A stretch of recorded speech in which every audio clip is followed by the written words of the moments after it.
Imagine a new president walking into the Oval Office, but instead of starting from scratch, they have a 900-page playbook ready to go on day one. Well, that's exactly the idea behind Project 2025. It's one of the most detailed transition plans ever put together, and today we're going to break down exactly what's inside. And this isn't just some abstract idea. This quote gets right to the heart of the plan. It is all about immediate action. The goal is to have teams literally ready to move out the second the oath of office is finished. It's a blueprint for a government that's already in motion before the inauguration parade has even started. So what exactly is this thing? Well, at its core, Project 2025 is built around something called the Mandate for Leadership. It's this massive, nearly 1,000-page playbook from the Heritage Foundation, and it's designed to be a step-by-step guide for the first 180 days of a new conservative administration, making sure absolutely no time is wasted. Now, the whole plan is built on one really big idea, that true policy change doesn't start with passing laws. It starts with the people. So part one of this blueprint is all about personnel, getting the right folks into the right jobs, all trained up and ready to go from the jump.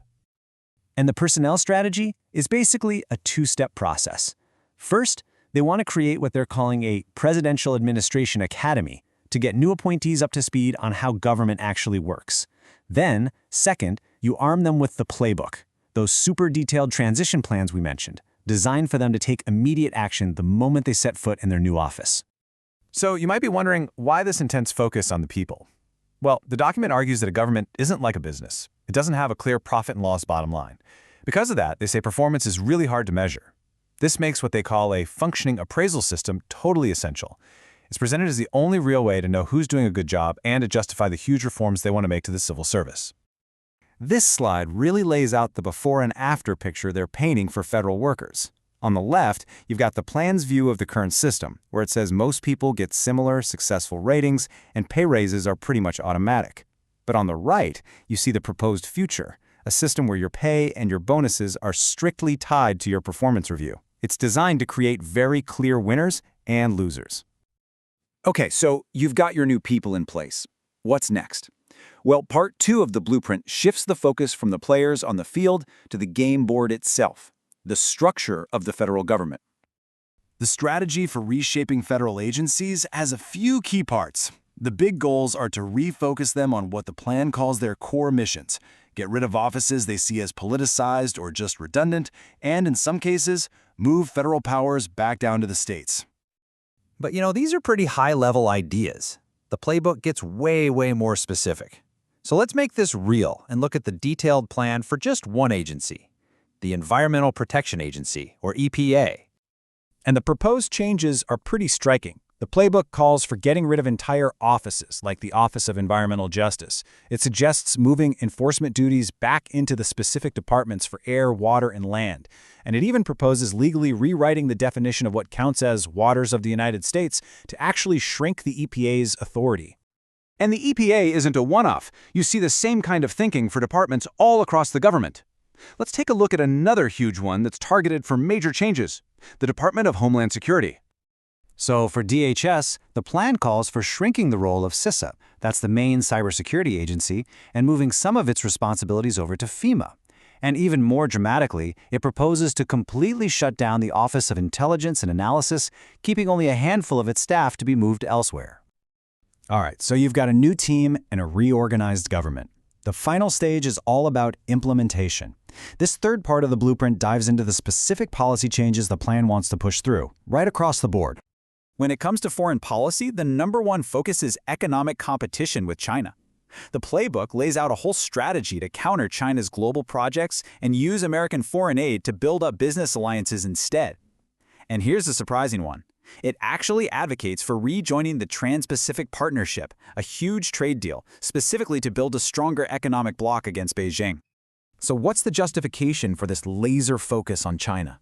Well, the document points to this absolutely staggering number. An estimated 400 to 600 times billion dollars in intellectual property, it says, is stolen by China every single year.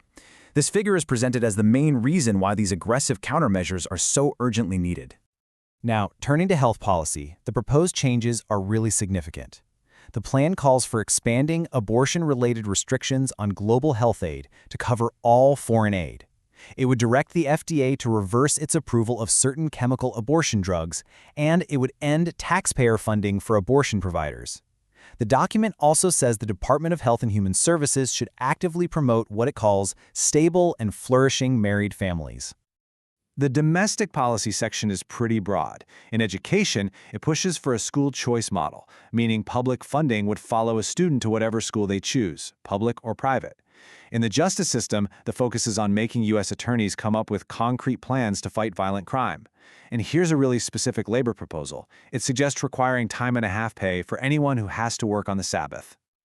When it comes to energy and climate, the plan lays out a sharp reversal of current policies. It calls for bringing back the energy dominance agenda by maximizing offshore oil and gas leases.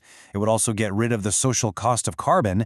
That's a tool used to estimate the future economic damage from emissions. And finally, it recommends cutting off all funding to non-governmental organizations that engage in what the document itself calls climate fanaticism.